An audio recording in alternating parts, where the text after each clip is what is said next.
Bandeirantes 72. De Brasília, o repórter Vitor Gomes traz as novas informações sobre a ação penal contra o núcleo crucial da suposta tentativa de golpe, que inclui o ex-presidente Jair Bolsonaro e mais 7 réus. Bom dia, Vitor. Bom dia, Ana. Bom dia, Nelson. Bom dia. A ação no Supremo contra o chamado núcleo crucial da suposta tentativa de golpe de Estado entra na fase final. Todos os 8 réus do núcleo crucial da suposta trama golpista, incluindo o ex-presidente Jair Bolsonaro, apresentaram as alegações finais. Ainda no mês passado, a defesa do tenente-coronel Mauro Cid foi a primeira a enviar os documentos por ter contribuído com a acusação. Segundo os advogados, o militar teria apenas cumprido ordens de superiores, sem a intenção de atentar contra o Estado Democrático de Direito. Eles ainda pediram que o ex-ajudante de ordens de Jair Bolsonaro tenha a pena diminuída, ou seja, absolvido, e a acusação da Procuradoria-Geral da República de traição. Para a PGR, Cid teve comportamento contraditório. Paulo Gonet defendeu uma redução do benefício concedido ao militar pela colaboração. Ontem foi a vez dos outros 7 réus apresentarem as alegações finais sobre a ação no Supremo. São eles o ex-presidente Jair Bolsonaro, os generais Walter Braga Neto e Augusto Heleno, Almir Garnier, almirante e ex-comandante da Marinha, Anderson Torres, ex-ministro da Justiça, Alexandre Ramagem, ex-diretor da ABIN, e Paulo Sérgio Nogueira, ex-ministro da Defesa. 6 deles respondem por 5 crimes, como golpe de Estado, associação criminosa e tentativa de abolição violenta do Estado Democrático de Direito. Apenas Alexandre Ramagem teve 2 crimes retirados da ação: dano qualificado e deterioração do patrimônio tombado. Vamos às alegações finais. A defesa de Jair Bolsonaro disse que, abre aspas, não existe prova do golpe imaginado pela acusação, fecha aspas.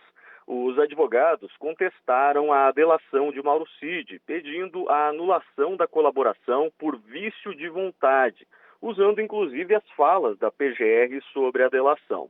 A defesa afirmou que Bolsonaro sempre defendeu a democracia e que o ex-presidente teria ordenado a transição para o governo Lula. Segundo a PGR, Jair Bolsonaro seria o líder do grupo que arquitetava o suposto golpe de Estado. Os advogados do ex-presidente disseram que nem a parcial Polícia Federal teria enxergado essa liderança. Ao ser interrogado por Moraes no STF em junho, Bolsonaro negou ter discutido tentativa de golpe, mas admitiu ter falado sobre alternativas dentro da Constituição com os então comandantes das Forças Armadas. Em outro trecho, a defesa diz, abre aspas, demonstrou-se que os atos imputados na denúncia jamais poderiam ser qualificados como criminosos, seja porque expressamente excluídos no âmbito de incidência penal pelo legislador, seja porque, ainda que adotada a lógica da denúncia, os atos se revelariam, quando muito, como atos preparatórios, fecha aspas. Os advogados dizem que houve cerceamento de defesa no processo e que não teria como punir uma tentativa da tentativa. Além disso, pedem a absolvição do ex-presidente Jair Bolsonaro. Volto com vocês. Bom, o Vitor, além da defesa do ex-presidente, os advogados de outros 6 réus também enviaram as alegações finais, né? Exatamente, Nelson. A defesa do general Walter Braga Neto, preso preventivamente desde dezembro do ano passado, nega qualquer participação no suposto plano para matar autoridades.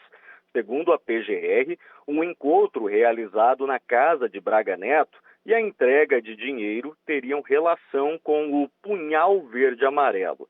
Os advogados do general do Exército afirmam que o militar não tem relação com o documento e o contexto do caráter do suposto plano. Eles sustentam que não há provas de que Braga Neto tenha participado de reunião com teor golpista e contestam a delação de Mauro Cid.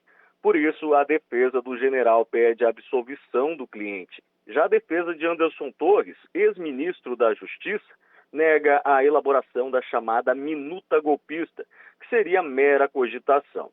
Segundo a acusação, ele teria sido responsável por elaborar o plano de golpe. A defesa nega ter cometido qualquer crime e pede a absolvição de Anderson Torres. Os advogados do general Augusto Heleno dizem que a conduta do militar foi acessória e periférica em relação ao núcleo organizacional. Assim como os outros réus, pedem a absolvição de Augusto Heleno. Já a defesa de Alexandre Ramagem, ex-diretor da Agência Brasileira de Inteligência, da ABIN, negou ter ordenado o monitoramento ilegal de ministros do STF e de desafetos políticos de Bolsonaro. Para os advogados, a acusação apresentada pela PGR não demonstrou que Ramagem tinha conhecimento das supostas irregularidades. Os advogados do ex-ministro da Defesa, Paulo Sérgio Nogueira, sustentam que ele teria trabalhado para demover Jair Bolsonaro de qualquer medida de exceção proposta por alas radicais.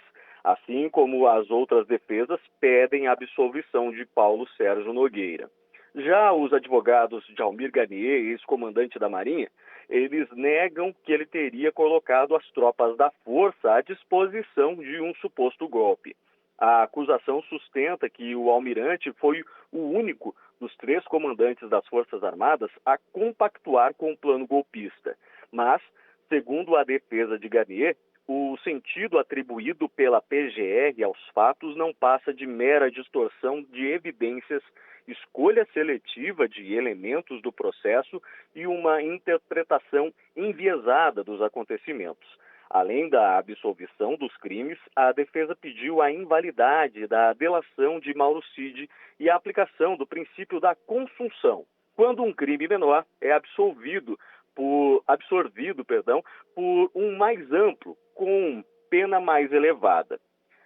Finalizada a etapa das alegações finais, o ministro do STF, Alexandre de Moraes, vai decidir se precisa da coleta de provas imprescindíveis e depois o magistrado vai produzir um relatório sobre o andamento da ação penal com o voto. Moraes também vai pedir a marcação de uma data para julgamento ao presidente da primeira turma, Cristiano Zanin. A expectativa do Supremo é que o julgamento comece até a segunda quinzena de setembro. Volto com vocês. Obrigada ao Vitor Gomes, repórter da Rádio Bandeirantes Brasília, Bandeirantes 710.